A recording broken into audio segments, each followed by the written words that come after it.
धनम आपनोति धनात् धर्म तथा सुखम, थोड़ी सी चर्चा उन्होंने उसकी की थी। और विद्या के ऊपर विशेष रूप से विद्या ददाति विनयम, विद्या की विशेष व्याख्या उन्होंने की थी। अविद्या के लक्षण भी बताए थे, अनित्य, अशुचि, दुख, अनात्मसु, वो सब बातें आचार्य जी ने बताई थी। और अब मेरी प्रार्थना है आचार्य जी से कि उसी विषय को वो आगे थोड़ा और बढ़ाएं और हम सभी को अपने मार्गदर्शन जो है। मधुमन्मे निक्रमणम् मधुमन्मे परायणम् वाचा वदामि मधुमत् भूयासं मधुसन्दृशः।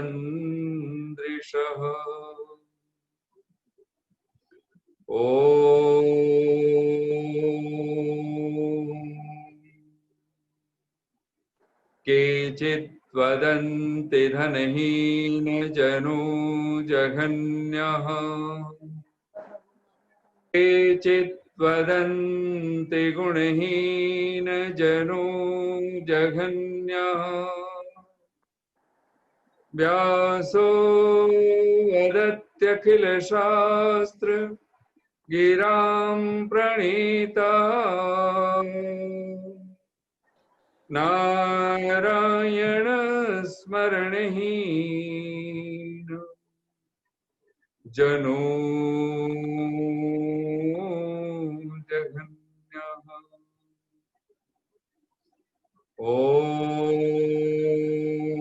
नमः शम्भवाय च मयो भवाय च, नमः शङ्कराय च मयस्कराय च, नमः शिवाय च शिवतराय च। ॐ शान्ति शान्ति शान्तिः। आर्य समाज फरीदाबाद के पावन तत्वावधान में ये वैदिक सत्संग के आयोजन में आप सभी उपस्थित सभी अधिकारी वर्ग, महिला समाज, पुरुष समाज और अन्य सभी दूरस्थ स्थानों से श्रवण कर रहे हुए और देश विदेश सब जगह से आप सबको बहुत बहुत साधुवाद, बहुत बहुत धन्यवाद, बहुत बहुत नमन। आइए पुनः उसी विषय को प्रारंभ करते हुए भगवान का ये वचन हम लोग कभी ना भूलें जो वैदिक संध्या में हम लोग स्मरण करते हैं। सुख चाहिए तो भी और दुख से छूटना हो तो भी, और वह मंत्र है शन्नो देवीरभिष्टय आपो भवन्तु पीतये संयोरभिस्रवन्तु नः। और ये हमारा लक्ष्य है, यही उद्देश्य है। हम चाहते हैं कि अभिष्ट हमारी अभिष्टि पूरी हो, हमारी मनोवांछित जो सुख है, आनंद है, और पीति जो पूर्ण आनंद का भोग है, ये दोनों की प्राप्ति अभ्युदय और निःश्रेयस, इसी को भगवान महर्षि कणाद अभ्युदय और निःश्रेयस का नाम देते हैं। और ये दोनों की प्राप्ति जिससे होती है, महर्षि कणाद का ये वचन है, यतो अभ्युदय निःश्रेयस सिद्धि सधर्मः, वही धर्म है। तो हम लोग सुख की बात कर रहे हैं और सुख की चर्चा कर रहे हैं कि सुख चाहिए, लेकिन हम सब जानते हैं इस सत्य को कोई नहीं झुठला सकता है कि संसार क्या है। संसार में इसका अगर हम रूप देखें कि संसार का रूप क्या है, तो संतों ने, महापुरुषों ने, ऋषियों ने, जहां भगवान पतंजलि जब अविद्या अस्मिता की बात करते हैं तो वही सहज ही स्पष्ट रूप से वो घोषणा करते हैं कि संसार में सर्वम दुखम एव, वो कहते हैं सर्वम दुखम एव। और कैसे गिनाते हैं वो, तो आप सब एक बार अपने मन में बोलिए, परिणाम, ताप, संस्कार दुःखैः गुणवृत्ति विरोधाच्च सर्वम एव दुःखम विवेकिनः। अब ये एक विशेषण दिया है विवेकिनः, जो विवेकी है कहते हैं उसके लिए सारा जगत, अगर संसार में इस आउटर वर्ल्ड में अगर हम निकल पड़ते हैं, अगर संसार में निकल पड़ते हैं सुख के लिए, तो सुख नहीं मिलेगा, दुख ही मिलना। किसको मिलता है? तो कहते हैं विवेकिनः, जो विवेकी है उसके लिए इस जगत में एक दुख नहीं, वो तीन तीन दुख, और साथ ही कुछ विद्वान लोग गुण वृत्ति विरोध को भी चतुर्थ दुख के नाम से, तो चार तरह के दुख कह देते हैं। परिणाम दुख, ताप दुख, संस्कार दुख और गुण वृत्ति विरोध।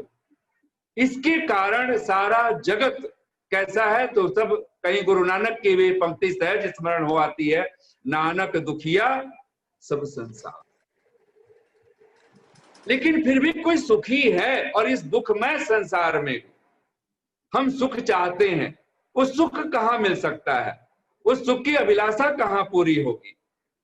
वो दुख से कैसे मुक्त हो जाए? जीते जी भी हम जीवन मुक्त। इसलिए हमारे शास्त्रों में जो सबसे बड़ा शब्द है वो है जीवन मुक्त, और ये जीवन जो मुक्त होता है उसी को सुख की पराकाष्ठा में हम गिन सकते हैं। इसलिए नानक भी कह देते हैं, सो सुखिया जे नाम आधार। जिसने भगवान का पल्ला पकड़ लिया वो सुखी है। इसलिए अगर हम सुख का एक साधन की बात करें, वो कौन सा चीज है, वो मूल क्या है जिसको हम एक को पकड़ें? जैसे हम लोगों ने चाहते हैं कि सुख मिले, क्योंकि संसार में हमने धन इकट्ठा कर लिया, पद इकट्ठा कर लिया, सब कुछ इकट्ठा करके लिए सब जोड़ लिया, पुत्र ऐषणा, वित्त ऐषणा, लोक ऐषणा, सब ऐषणाओं को हमने संपन्न हम हुए, लेकिन क्या सुख मिला, क्या शांति मिली?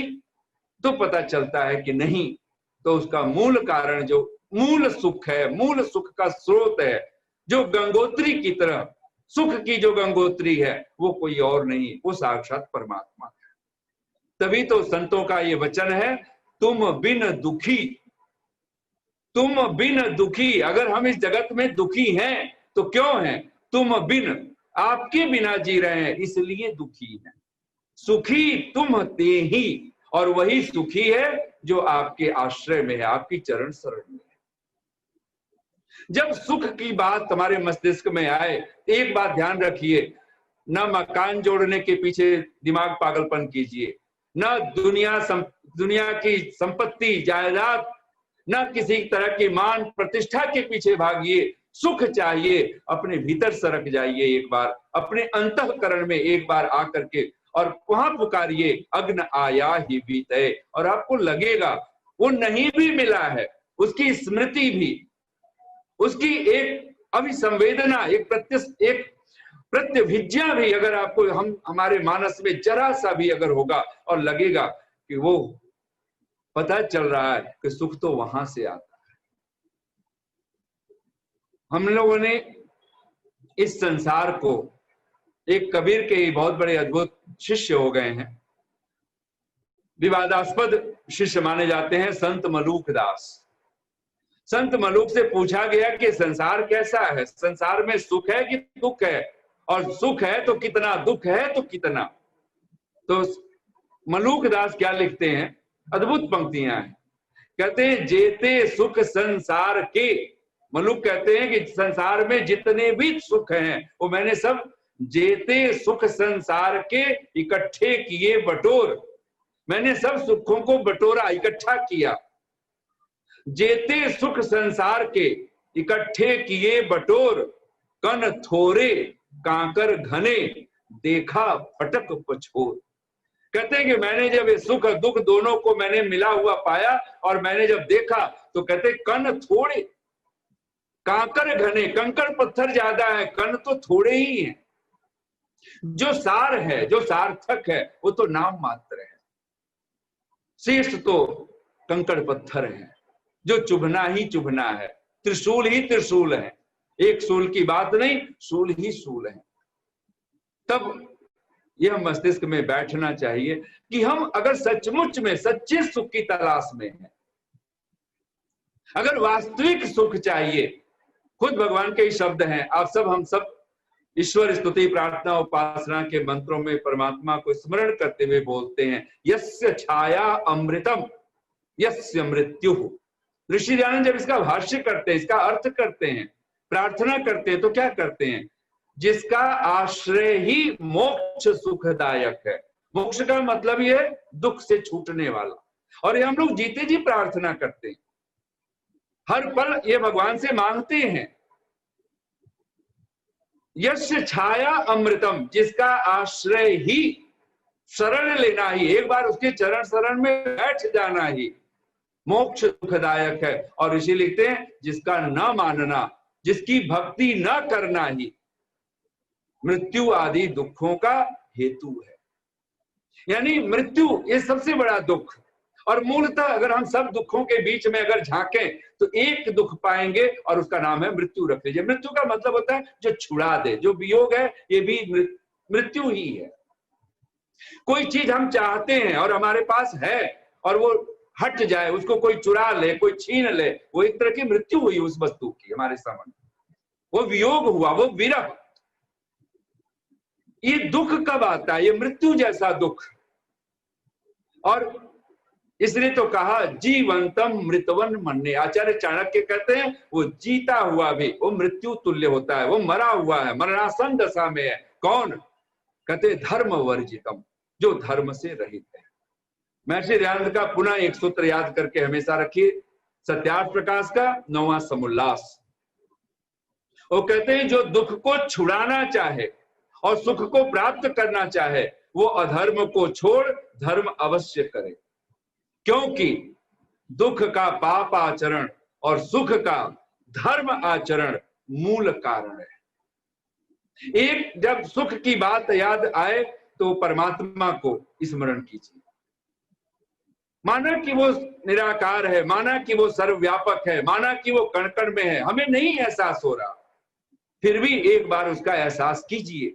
इस भांति एहसास कीजिए कि किसी ने कहा हम अमेरिका नहीं देख पाते, हम अमेरिका ना गए हो, तो क्या हम कह देंगे अमेरिका नहीं है?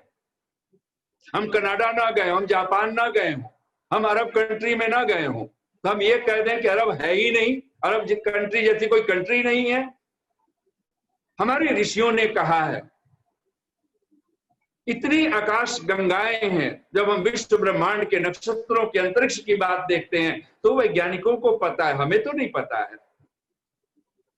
इतने अद्भुत अद्भुत सूर्य हैं कि जिनके प्रकाश अभी करोड़ों वर्ष लग गए और अभी तक हमारी धरती तक नहीं पहुंच पाए हैं, और वो हैं लाखों करोड़ों की संख्या में हैं। तो फिर आकाश में जो हम देखते हैं इतने तारे अनगिनत, तो क्या कह दे वहां कुछ एक टिमटिमाते हुए वो जुगनू है? नहीं, पृथ्वी से लाखों लाखों गुना सूर्य की नाई न जाने कितने नक्षत्र हैं, कितने ग्रह उपग्रह हैं। ये विश्वास तब तो भक्त कह देता है, जहालत से हम तुझको देखें ना देखें, जहालत कहते हैं ना समझी को, जहालत से हम तुझको देखें ना देखें मगर तू हमें हर घड़ी देखता है। नासमझी के कारण, जहालता के कारण, जहालत के कारण, अज्ञानता के कारण हम उसको महसूस करें कि ना करें, लेकिन वो तो हमें हर पल देख रहा है, हर क्षण देख रहा है। अच्छा, इस समय अगर हम लोग विश्वास ही तो कर रहे हैं नेट के ऊपर कि जूम के माध्यम से हम लोग देख रहे हैं, मैं सबको तो नहीं देख रहा हूं, लेकिन आपको आप लोग देख रहे हो, और ये इस भरोसे पे मैं बोल रहा हूं कि आप सब सुन रहे हो, आप सब देख रहे हो। हम एक मशीन पर भरोसा कर सकते हैं, नेट पर भरोसा कर सकते हैं, इलेक्ट्रॉनिक पर भरोसा कर सकते हैं, और उस परम चैतन्य पर अगर हमें भरोसा ना जगे, हम कौन से सुख की तलाश कर लेंगे? तुम बिन दुखी सुखी तुम देही। जो आपसे रहित है वही दुखी है। हे प्रभु, जो आपसे युक्त हो गया है, यस्य छाया अमृतम, जो आपकी चरण शरण में पहुंच गया, आपकी छाया में पहुंच गया, आपकी कृपा में पहुंच गया, वो सुखी हो गया, वो शाश्वत सुख में जीता है। और जो आपके आश्रय से रहित हुआ वो मानो महा दुख में पड़ जाता है। तो मूल सुख की तलाश तो ये है परमात्मा की तलाश। इसलिए ऋषि दयानंद सत्यार्थ प्रकाश, बहुत बड़ी विवेचना, सत्य को दिखाने की एक आकांक्षा। लेकिन अगर पहली बात, अगर किसी ऋषि ने जो पहली बात प्रारंभ की है, वो सीधा सीधा मोक्ष की बात नहीं कही, सीधे सीधे आचार अनाचार की बात नहीं कही, सीधे राजनीति की बात नहीं की, सीधे पठन पाठन की बात नहीं की है, संस्कारों की बात सीधे नहीं की है। सीधी सीधी अगर कोई बात की है तो ईश्वर की बात की है, और वो मूल है, वो प्रथम है। वो अगर ईश्वर से रहित जीवन अगर हम जी रहे हैं, नास्तिको वेद निंदक, अगर वेद वाणी और वेद वाणी का रचयिता परमात्मा अगर हमारे मानस में नहीं है, तो हम सुख की तलाश कर सकते हैं लेकिन सुखी हो नहीं सकते। तो दूसरा शब्द जो हमारे बिल्कुल करीब होना चाहिए, और वो है धर्म। धर्म क्या है? तो हम लोगों ने पहले भी चर्चा कर चुके हैं, साक्षात धर्म के लक्षण गिनाए हैं। वेद, अपने मन में बोलिए आप सब एक बार, वेद स्मृति सदाचारः स्वस्य च प्रियम आत्मनः एतत् चतुर्विधम प्राहुः साक्षात धर्मस्य लक्षणम। धर्म का जो साक्षात लक्षण है, प्रत्यक्ष लक्षण है, वो क्या है? तो भगवान कहते हैं वेद। पहली बात, वेद वाणी हमारे साथ हो, हम वेद के साथ हो। दूसरा है स्मृति, ऋषियों की जो देशना है, ऋषियों के जो वचन है, वो उससे हम कभी दूरी ना बनाए। सदाचार, और सत्पुरुषों का आचरण हमारे जीवन में हो, हम सदाचारी हो, सत्य आचरण वाले करने वाले हो। और कहा स्वस्य च प्रियम आत्मनः, और अपनी आत्मा के अनुकूल वर्तने वाले। वेद में बहुत छोटा सा एक मंत्रांश है, मां इत्त्वत् अपचेतयातै। अग्ने, हे जगदीश्वर, हे सर्वव्यापक परमेश्वर, हम आपसे कभी प्रतिकूल न हो। तो ये धर्म की जो चर्चा है, और धर्म के लक्षण जब हम गिनेंगे, एक तो ये हो गया, और वेद को पूरा का पूरा, वेद क्या है? तो भगवान मनु कहते हैं वेदो अखिलो धर्म मूलम। धर्म के साक्षात लक्षण कहा, पहला गिनाया वेद, और वेदो अखिलो, संपूर्ण वेद धर्म के मूल हैं। अगर हम धर्म, अगर क्योंकि सुख चाहिए, तो आचार्य चाणक्य कहते हैं सुखस्य मूलम धर्म, सुख का मूल धर्म है। ऋषि दयानंद कहते हैं सुख का मूल धर्म है, दुख का मूल पापाचरण है। ये दो शब्द हमारे मस्तिष्क में, तो धर्म की जब हम बात करेंगे, तो धर्म, हम लोगों ने जो पिछली चर्चा की, मनु महाराज ने धर्म के 10 लक्षण गिनाए, धृति, क्षमा, दमः, अस्तेयम। और ये धर्म होगा तो क्या होगा? और ध्यान देना, धर्म का अर्थ अब ऐसे मत कीजिए धर्म करेंगे तो सुख मिलेगा। अब अर्थ कीजिए अपने साथ प्रत्यक्ष में, धर्म ही का नाम सुख है। साफ साफ मस्तिष्क में बांध लीजिए, धर्म ही सुख है, अधर्म ही दुख है। अब उदाहरण के लिए अब आप आइए, हम जब धैर्य में होते हैं तब सुखी होते हैं, कि जब हम अधैर्य में जी रहे होते हैं तब सुखी होते हैं? अधैर्य का मतलब धीरता ना हो, धैर्य ना हो, तब हम सुखी होते हैं कि दुखी होते हैं? तब हमें लगेगा ना कि हम तब दुखी ही हैं। जब आपको कोई चीज चाहिए, किसी की हम प्रतीक्षा कर रहे हैं और धैर्य ना हो उस क्षण, तो क्या होगा? हम ट्रेन की तलाश में हो, प्लेन की तलाश में हो, किसी व्यक्ति की बहुत बहुत जरूरी है और वो व्यक्ति आना था, और हम अधैर्य में पड़ गए, हम क्या होंगे? एकदम दुखी हो जाएंगे, उदास हो जाएंगे, पर से पता नहीं वो आदमी आएगा कि नहीं आएगा, मेरा इतना नुकसान हो जाएगा, ये हो जाएगा। लेकिन अगर वही आप धैर्य में अगर आ जाते हो सकता है कोई बात हो गई होगी, हो सकता है उस आदमी के सामने कोई प्रॉब्लम आ गया हो, और आपने ऐसे सोचना शुरू किया, और ये भी सोच करके कि शायद इस समय जो चीज मैं चाह रहा हूं, ये चीज न पूरी होना भी शायद मेरे और भले के लिए हो, शायद परमात्मा की कोई और कृपा हो, कोई और करुणा हो, और आप धैर्य में अगर बैठ जाते हैं, आपको पाएंगे कि वो धैर्य आपको सुखी कर देगा। क्षमा, आपको किसी ने गाली दे दिया, किसी ने अपमान कर दिया, किसी ने क्रोध कर दिया, किसी ने कुछ कहा, किसी ने कुछ चोट पहुंचाई है। अब आप देखो, उसको चोट पहुंचाने के लिए हम सोचना शुरू कर दें, इसको ऐसे चोट पहुंचाना है, इसको ऐसे दुखी करना है। हमारा दुख बढ़ रहा है कि दुख घट रहा है? लेकिन दूसरा शब्द अगर हमारे पास आ जाए, क्षमा, सहनशीलता, अरे गाली दी है, कोई बात नहीं, उसको समझ नहीं है, और हंस के मुस्कुरा के अगर वहां से निकल पड़े, उस सुख में हम होंगे कि दुखी होंगे? क्षमा सुख लाती है। अगर हम क्षमा नहीं कर पा रहे हैं, सहन नहीं कर पा रहे, क्षमा का मैं माफ करना वाला अर्थ नहीं कर रहा हूं जो उर्दू का है। क्षमा का अर्थ होता है सहन करना, सहनशीलता, क्षमु सहने। अब यही आप अर्थ अगर लगाते जाइए, जब इंद्रियों में आपकी एकदम आकांक्षा हो, जैसे बच्चों को आपने कभी देखा हो कि मम्मा ये चाहिए, ये चाहिए, ये चाहिए, उस समय बच्चों को आप दुखी देखते हो या सुख में देखते हो? लेकिन वही कोई बालक आपका हो, बालिका हो, बेटी हो, बेटा हो, जो धैर्य में आपने भोजन बना रहे हो और वो कहे मम्मा जब बना लेंगी तो खुद ला के देंगी, वो सुख में मिलेगा आप। और कहे कि बन भी रहा है, माँ लाने ही वाली है, लेकिन फिर भी वो घर सिर पे उठा ले, मम्मा आप तो ला नहीं रही हो, भूख बहुत तेजी से लगी है, वो अधैर्य उसको क्या कर देगा? दुख में डाल देगा। इसलिए भगवान जब मनु कह रहे हैं कि धर्म वेद है, जब आचार्य चाणक्य कहते हैं सुखस्य मूलम धर्म, तो ये जो धर्म के लक्षण हैं, ये हमें अपने आप में सुख में डाल देने वाले। और इसी लक्षणों को जब हम आप गिनते जाएंगे, धृति, क्षमा, दम, अस्तेय, चोरी न करना, शौच, इंद्रिय, शौचम पवित्रता, इंद्रिय निग्रह, इंद्रियों पर कंट्रोल, धी, सद्बुद्धि। ध्यान देना, जब बुद्धि कुबुद्धि में तब्दील होती है, किसी के बारे में हम उल्टा सोचना शुरू कर दें कि मेरा भाई ऐसा है, मेरी बहन ऐसी है, मेरा पति ऐसा है, मेरी पत्नी ऐसी है, मेरे मित्र ऐसे हैं, मेरे पड़ोसी ऐसे हैं, फिर क्या होगा? दुख में होंगे कि सुखी में सुख में होंगे? अगर निगेटिविटी हम केवल देख रहे हैं, हम तत्क्षण दुख में पड़ जाएंगे।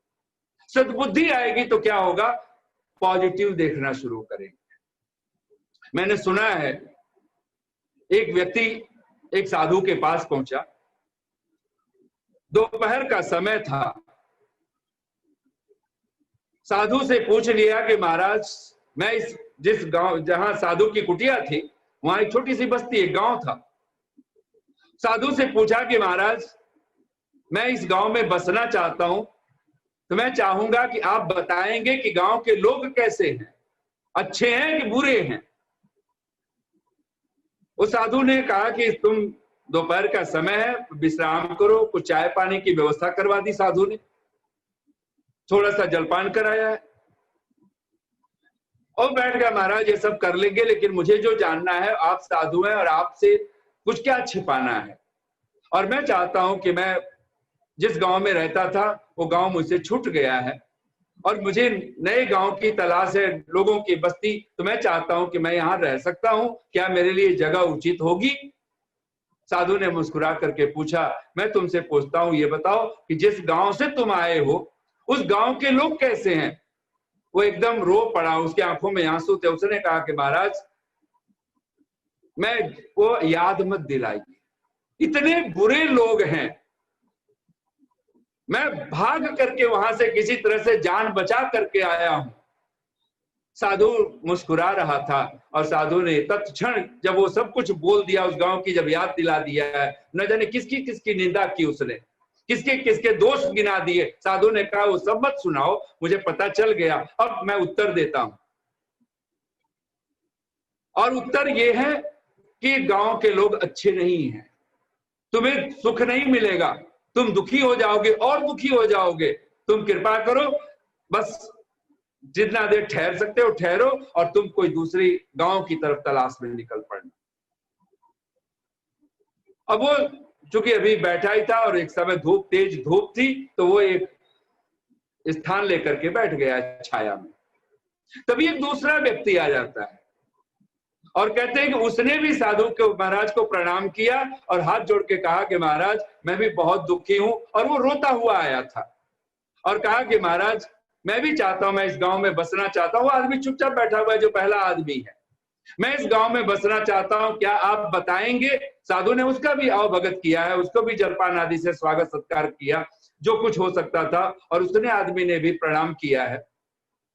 उस आदमी से पूछ बैठा वही साधु फिर तत्क्षण कि मैं तुमसे पूछता हूं कि जिस गांव से तुम आए हो, जहां से तुम आए हो, वहां के लोग कैसे हैं?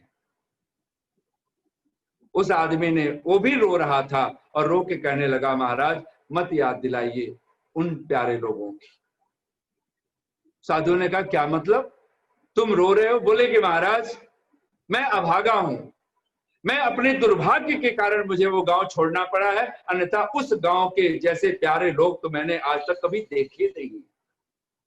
और मुझे मेरे दुर्भाग्य के कारण, मेरी कुछ गलतियों के कारण मुझे वो जगह मुझे छोड़ना पड़ा है। मैं कभी अगर मैं अपने आप को संभाल पाया और भगवान की कृपा हुई, मैं पुनः उस गांव में जाना चाहूंगा। कहते साधु उठा और उस आदमी के हाथ पकड़े और कहा, तुम्हें कहीं जाने की जरूरत नहीं, ये गांव में तुम्हें उससे भी ज्यादा प्यार मिलेगा, तुम इस गांव में ठहर जाओ। कहते वो आदमी अभी गया नहीं था जो पहला आदमी था। उसने कहा, महाराज, वो खड़ा हो गया, बर्दाश्त के बाहर हो गई। उसके बाद उसने कहा, हम तो आपको साधु समझे थे और आप मुझसे कह रहे हो कि इस गांव में इतने बुरे लोग हैं कि तुम यहाँ पर सुखी रह ही नहीं पाओगे, और इस आदमी को हाथ पकड़ के कह रहे हो कि इससे ज्यादा प्यारे लोग कहीं नहीं मिलेंगे, इसका मतलब क्या, आप झूठ बोल रहे हो? तो साधु मुस्कुरा पड़ा। उसने कहा, मैं कोई झूठ नहीं बोल। साधु ने एक ही वाक्य कहा और दोनों खड़े थे। ढंग दोनों का एक था, प्रश्न पूछने का ढंग दोनों का एक था, लेकिन उत्तर अलग अलग हो गए। क्यों? साधु ने कहा, ध्यान देना, कोई स्थान न अच्छा होता है, कोई स्थान न बुरा होता है, कोई लोग न अच्छे होते हैं, कोई लोग न बुरे होते हैं, तुम जैसे हो लोग वैसे मिलते हैं। अगर आप अच्छे हो तो आप बुरों में भी अच्छाई देख लोगे, अगर आप बुरे हो तो अच्छे लोगों में भी हमें बुराइयां ही दिखाई देंगी। फूल है, फूल दिखना बंद हो जाएगा, गुलाब के कांटे दिखने शुरू हो जाएंगे। और जिसको खुश रहना है, सुख देखना है, वो तो कांटों में भी गुलाब का फूल देख लेता। कांटे हैं, इस संसार से मिटाए नहीं जा सकते, दुख है, वो है, परिणाम दुख, ताप दुख, संस्कार दुख, ये दुख रहेंगे, आध्यात्मिक, आदि भौतिक, आदि दैविक दुख बने रहेंगे। लेकिन फिर भी अगर हमारे पास धर्म है, अगर हमारे पास चेतना है, भद्रम करणे भी शृणुयाम देवाः, भद्र सुनने की, भद्रम पश्येम, और भद्र देखने की दृष्टि अगर हमारे पास है, तो फिर इस संसार में हमें कोई दुखी नहीं कर सकता। साधु ने ठीक कहा। तुम, इसलिए एक साधु से पूछा किसी ने, संसार कैसा है? तो साधु ने एक शब्द में कहा, तुम जैसा है, जैसे आप हो ये संसार वैसा है। गोस्वामी तुलसीदास जी के मैं पंक्तियां पढ़ता था, वो कहते हैं, जब भल भले ही पोचु कह पोचु। ये भलों के लिए संसार कैसा है? भला है। अगर आप भले हैं तो भला है, बुरे हैं पोचु कह पोचु, और जो पोचु हैं, बुरे हैं, उनके लिए ये संसार बुरा है। तभी तो भगवान कहते हैं, और हम लोग पंक्तियां बोला करते हैं, और ये एहसास करते हुए, बच के तूफान से निकल आई किनारे जिंदगी, बच के तूफान से निकल आई किनारे जिंदगी, चैन से गुजरेगी अब तेरे सहारे जिंदगी। तू जो मिला तो अब कहां, तारीकी ये गम की घुटन, तारीकी कहते हैं अंधकार को। तू जो मिला तो अब कहां, तारीकी ये गम की घुटन, हर तरफ है देखती तेरे नजारे जिंदगी। इससे पहले मैं दबा रहता था मैं के बोझ से अहंकार, ये अहंकार से ज्यादा अभद्र, दुरित, बुरा कुछ और दूसरा नहीं हो सकता।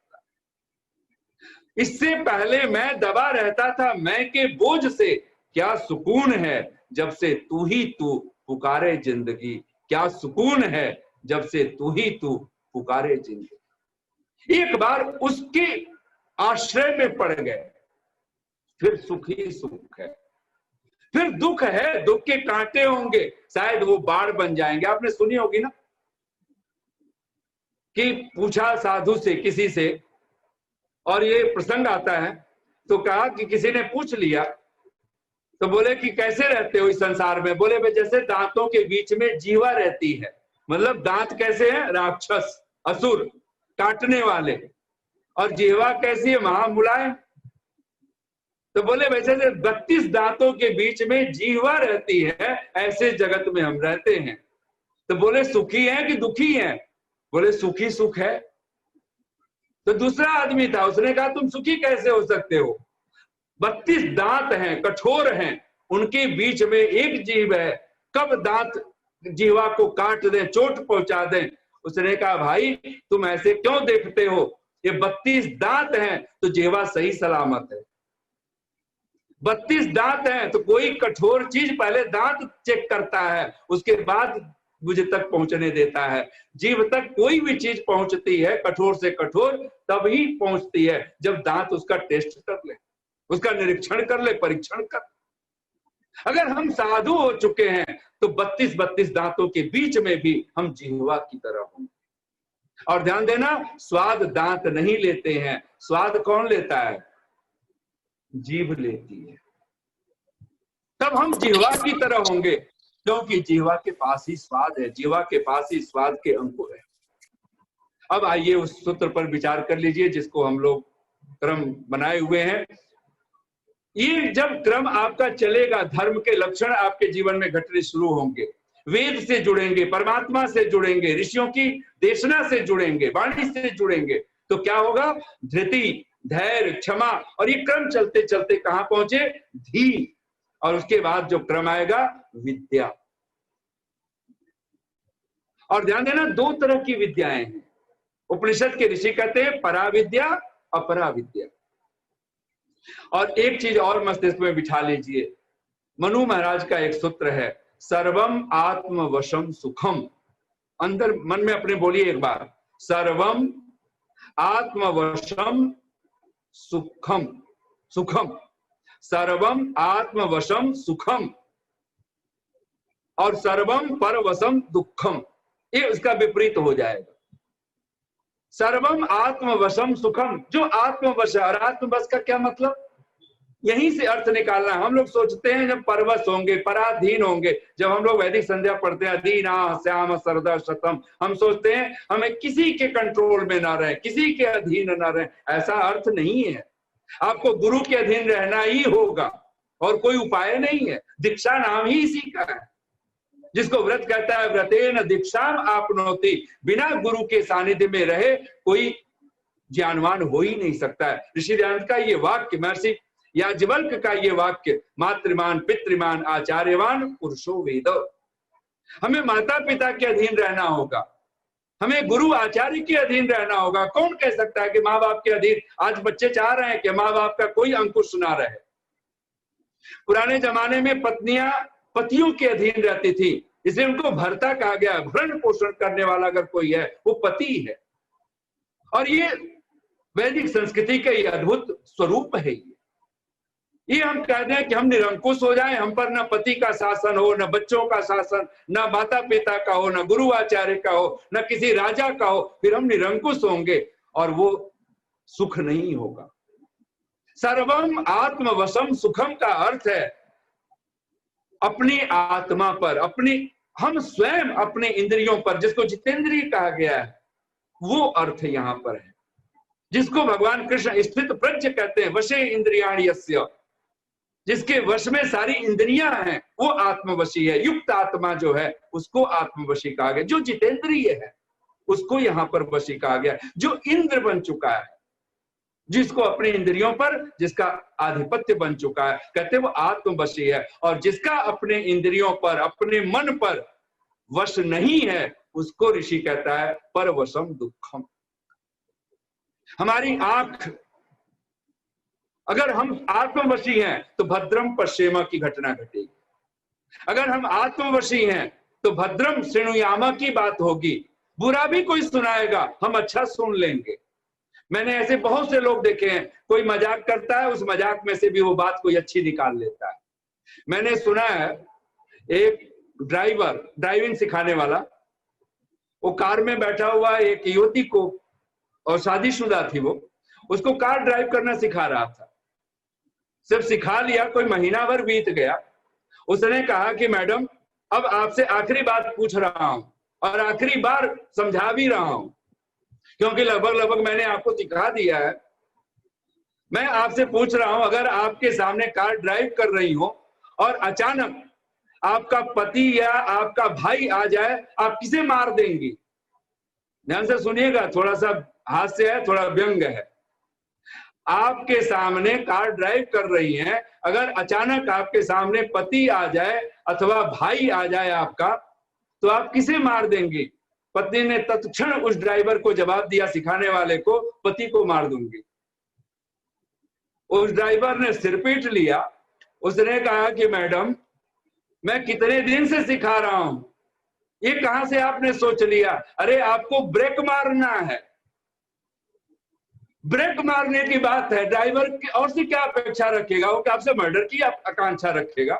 लेकिन हमारी सोच, वो ब्रेक मारने की बात सिखा रहा है, और पति अथवा भाई कोई भी आएगा तो क्या करना चाहिए? ब्रेक ही मारना चाहिए ना, पति मारने का। आपके सामने कोई विकल्प थोड़े ना, कोई मर्डर का विकल्प थोड़े दिया जा रहा।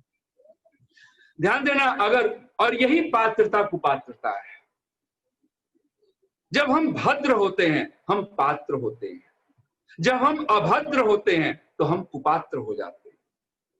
हम दान देना चाहते हैं, धन देना चाहते हैं किसी को, हम पात्र सुपात्रता की बात करते हैं। वो कुपात्र है, उसको नहीं देना है। आज ये भिखारी को नहीं दे सकते हैं क्योंकि अपात्र है, ये कुपात्र है। ये फला व्यक्ति को दे सकते हैं, वो बिल्कुल ठीक है, वो आदमी सही है, सच्चा है। यही तो सब हम लक्षण लेकर के चलते हैं।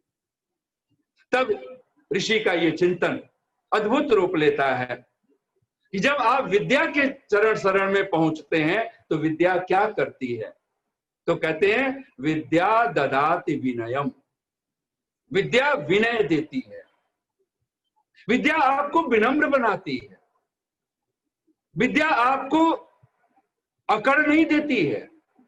अन्ना हजारे का आंदोलन चलता था, और अन्ना हजारे का आंदोलन आप सबने देखा है। वो दो पंक्तियां उस समय बोलते थे, और मुझे किसकी पंक्तियां मुझे नहीं पता, लेकिन अद्भुत है। वो कहते हैं झुकता तो वो है, विनय का अर्थ होता है विनम्रता। झुकता तो वो है जिसमें जान होती है, झुकता तो वो है जिसमें जान होती है, वरना अकड़ना तो मुर्दे की पहचान होती है। अकड़ इस बात का प्रतीक है कि अब कोई जान नहीं बची, हम मुर्दा हो चुके हैं। झुकता तो वो है जिसमें जान होती है।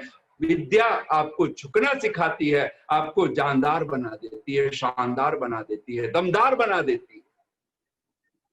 कोई भी विद्या आपके पास आए, परा विद्या हो कि अपरा विद्या हो, लेकिन मार्ग प्रिय नहीं चुन सकते हैं।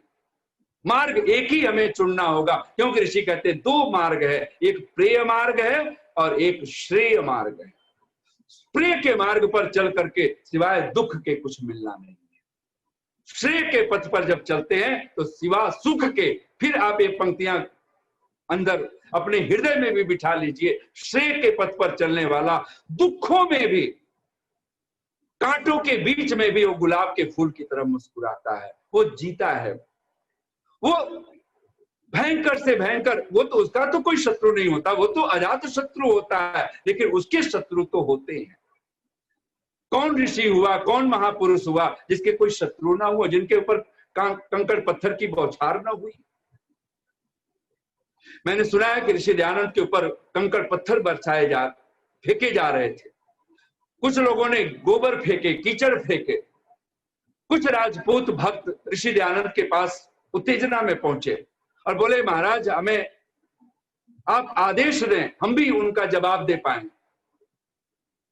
ऋषि ने मुस्कुरा करके पूछा, अरे बच्चे ऐसा करते ही हैं, छोड़ो ना, क्या हो गया?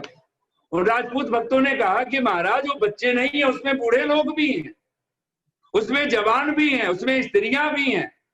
ऋषि मुस्कुरा के कहते हैं, कोई आयु से ही थोड़े ना कोई बड़ा होता है, आयु से थोड़े ना कोई, यहाँ तो जो भी जिसके अंदर समझ नहीं है वो सब नासमझ है, वो बच्चे ही तो हैं। और पुणे में ही घटना है कि कुछ लोगों ने एक व्यक्ति को गधे पर बिठा दिया है, मुंह काला कर दिया है, और उसके पीछे जवान, बूढ़े, स्त्री, पुरुष, बच्चे सब दयानंद मुर्दाबाद के नारे लगा रहे हैं गधे पर बिठाए हुए व्यक्ति को। वहां भी कुछ लोग पहुंचे हैं ऋषि के पास में और कहा कि महाराज हमसे बर्दाश्त नहीं हो रहा है, आप हमें अनुमति दीजिए, हम उनको ठीक करें, ईंट का जवाब पत्थर से दे करके आए। ऋषि ने मुस्कुरा करके कहा, एक बात मैं तुमसे पूछता हूं, असली दयानंद मैं हूं या वो है जो गधे पर बैठा हुआ है? तो बोले, सब हंस पड़े, बोले महाराज ये भी कोई पूछने की बात है, असली आप हैं। तो बोले मैं ठीक ठाक हूं कि नहीं? बोले नहीं, आप तो बिल्कुल ठीक है, और आप मजाक के मूड में हो, आप हास्य की अवस्था में आप बैठे हुए हो, इतना सुनने सुनाने के बावजूद भी हम हैरान हैं। तो ऋषि ने कहा कि एक बात मैं तुमसे कहूं,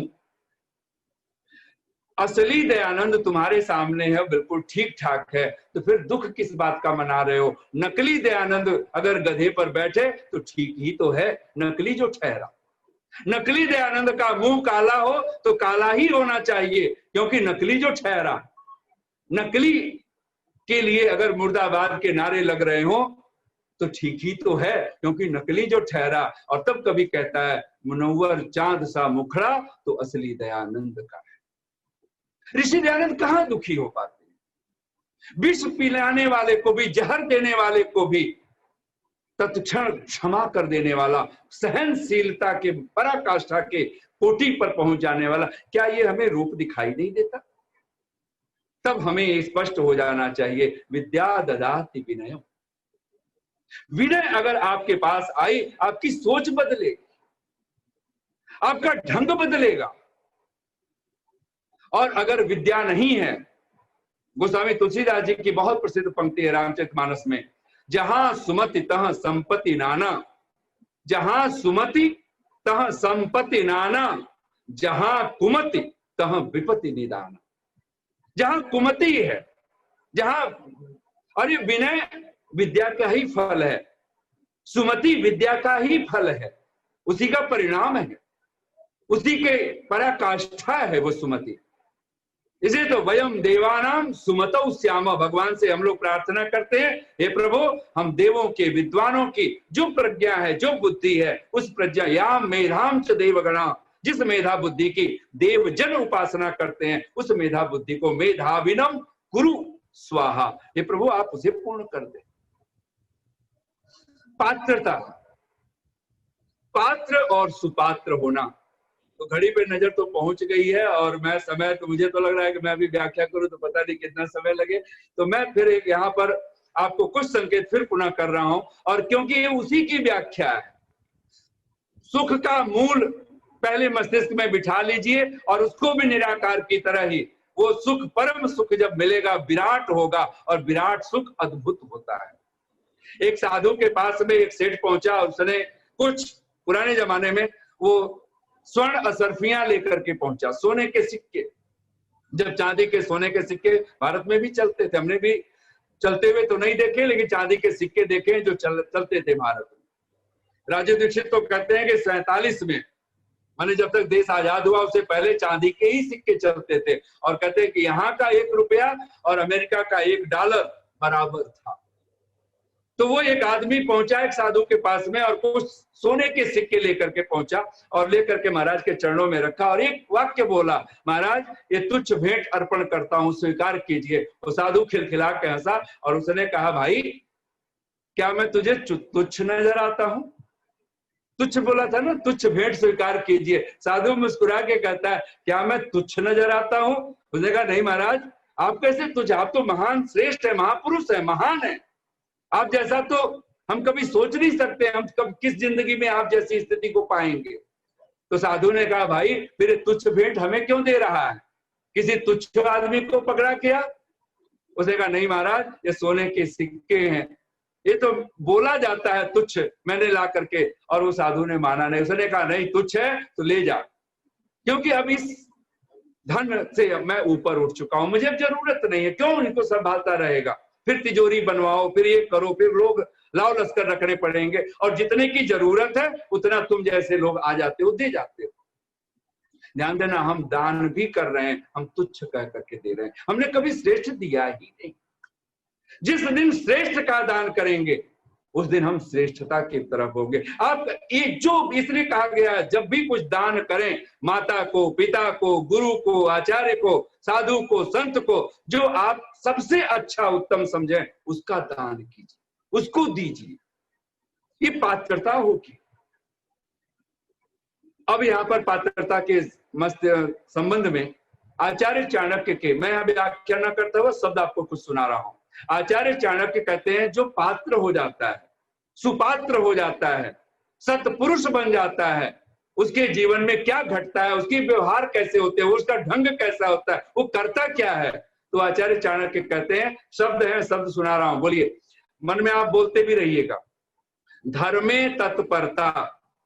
धर्म का अर्थ, ऋषि दयानंद का एक अर्थ अपना धर्म के लिए आप बिठा लीजिए मस्तिष्क में, परोपकार करना धर्म, बोलिएगा मन में, परोपकार करना धर्म और पर हानि करना अधर्म कहाता है सत्यार्थ प्रकाश एकादश समुल्लास, 11वां समुल्लास।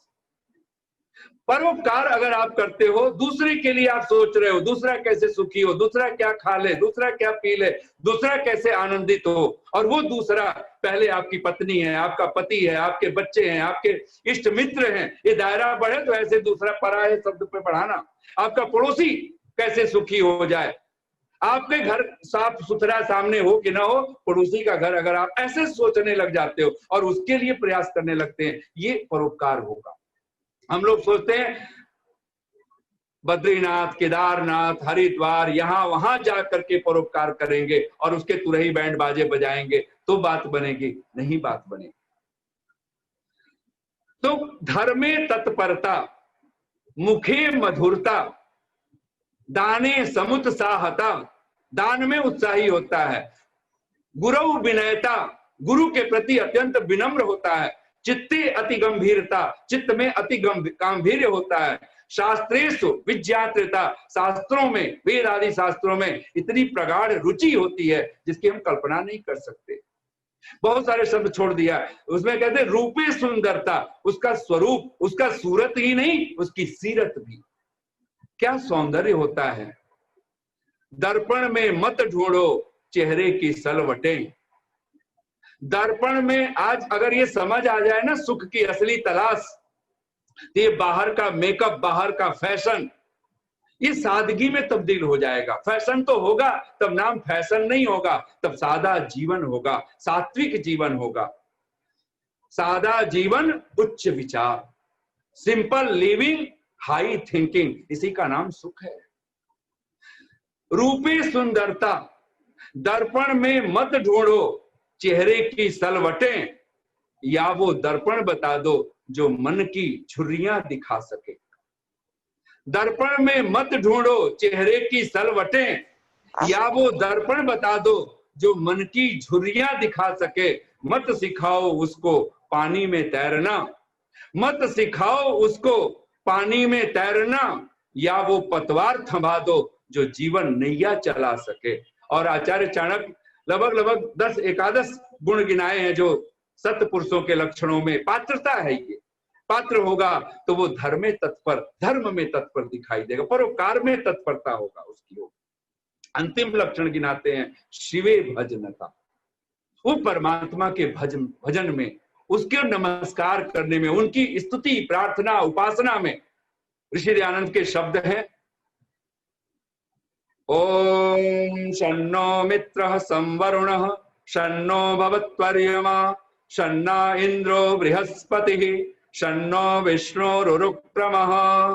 हे सच्चिदानंद अनंत स्वरूप, हे नित्य शुद्ध बुद्ध मुक्त स्वभाव, हे अद्वितीय अनुपम जगदादि कारण, हे अज निराकार सर्वशक्तिमान न्यायकारिन, हे जगदीश सर्व जगत उत्पादकाधार, हे सनातन सर्व मंगलमय सर्वस्वामिन, हे करुणाकर अस्मत् पिता परम सहायक, हे सर्वानंद प्रद सकल दुख विनाशक, हे अविद्या अंधकार निर्मूलक विद्यार्क प्रकाशक, हे परम ऐश्वर्यदायक साम्राज्य प्रसारक, हे अधमोद्धारक पतित पावन मान्य प्रद, हे विश्व विनोदक विनय विधि प्रद, हे विश्वास विलासक, हे निरंजन नायक शर्मद नरेश निर्विकार। अब ऐसे न जाने कितने शब्दों के साथ ऋषि दयानंद लिखते हैं, हे पुरुषार्थ प्रापक, हे दुर्गुण नाशक सिद्धि प्रद, हे सज्जन सुखद दुष्ट सुताडन। हे सज्जन सुखद, ऋषि दयानंद के शब्द देखिए, हे प्रभु आप कैसे हैं, तो सज्जन सुखद, सज्जनों को सुख देने वाले ही हैं। दुष्ट सुताडन, और दुष्टों को अच्छी प्रकार से ताड़न करने वाले हैं। काम कुकाम कुलोभ, इन सब को विदारण करने वाले हैं। गर्व को क्रोध कुलोभ विदारक। परमात्मा को हम एक बार स्मरण तो करके देखें। एक बार अगर हमारी मस्तिष्क में, हमारी स्मृति में अगर आ गई बात, तो बात बनेगी। और अंत में मैं 4 पंक्तियां कहता हुआ वाणी को विराम, और ये 4 पंक्तियां मैं अक्सर बोला करता हूं, शायद आपको ध्यान में हो। फूलों को मैंने खिलते और बिखरते दोनों देखा है, फूलों को मैंने खिलते और बिखरते दोनों देखा है। कैसे कह दूं यह उपवन तेरा सदा मधुमास बना रह पाएगा। जो भी जन्मा इस धरती पर पैदा होते ही रोया है, जागा जीवन भर रोते ही, 2 पल न चैन से सोया है। सपनों को मैंने बनते और टूटते दोनों देखा है, सपनों को मैंने बनते और बिगड़ते दोनों देखा है। कैसे कह दूं यह उपवन, कैसे कह दूं यह स्वप्न तुम्हारा पूरा ही हो पाएगा। सुख रूप और श्रृंगार, इस आउटर वेल्थ की तरफ अगर भागते हैं, आउटर वर्ल्ड की तरफ अगर हमारी दौड़ होती है, तो क्या होगा। सुख रूप और श्रृंगार सदा महका 2 दिन, ये सिर्फ बाहर का सुख, बाहर के इस रूप, बाहर का श्रृंगार, 2 दिन की तो बात। सुख रूप और श्रृंगार सदा महका 2 दिन, फिर चला गया जिसने अभिमान किया निज पर, वह अहम स्वयं से छला गया। सूरज को मैंने चढ़ते और उतरते दोनों देखा है, सूरज को मैंने चढ़ते और उतरते दोनों देखा है। कैसे कह दूं अभिमान तुम्हारा तुम्हें अमर कर पाएगा। फूलों को मैंने खिलते और बिखरते दोनों देखा है।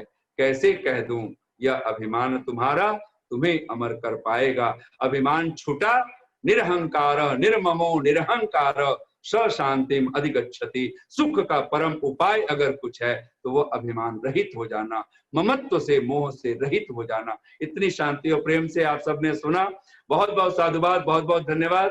ओम शम। बहुत बहुत धन्यवाद आचार्य जी, बहुत सुंदर प्रवचन, बहुत सुंदर विचार आपने हमारे समक्ष प्रस्तुत किए, सुख प्राप्ति के साधन और उपाय। और वास्तव में ऐसा लग रहा था कि अभी समय समाप्त हो गया है, लेकिन आपको अभी और सुनते रहे हम। आनंद में सभी लोग विभोर थे, मैं देख रहा था चेहरे सभी के, सभी सुनते जा रहे थे, कुछ कुछ चीज़ें नोट भी कर रहे थे आपकी बातों में से। तो बहुत ही सुंदर व्याख्या आपने की सुख प्राप्ति के साधन और उपाय के विषय में। आगे आगामी सप्ताह में और इस चर्चा को हम आगे बढ़ाएंगे।